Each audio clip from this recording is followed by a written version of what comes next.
Senator Plett. Leader, when it comes to Minister Guilbeault's actions, ultimately, we know that he is not doing anything that the Prime Minister disagrees with. Nothing. Right from the very start, common sense Conservatives have called on the Trudeau government to release all documents about the true cost of the carbon tax in their original and uncensored form. And right from the start, long before Minister Guilbeault was named to his post, this incompetent and secretive government tried to hide the truth from Canadians. Seeing as Minister Guilbeault won't step down and the Prime Minister won't fire him, Canadians need a carbon tax election leader, don't they? Senator Gold.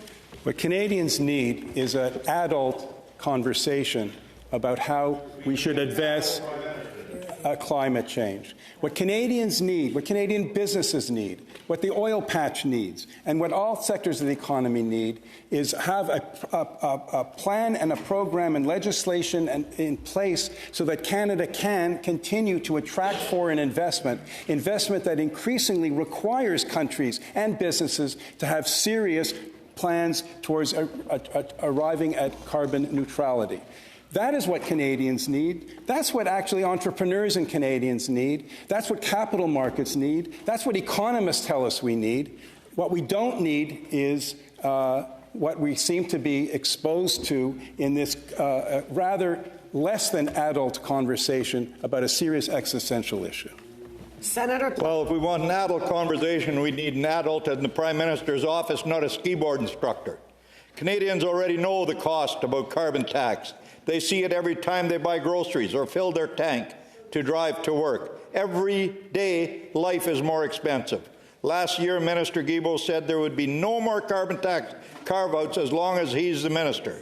He's more concerned about his job than the affordability crisis. That's one more reason for the carbon tax election, leader, isn't it? Senator Gold.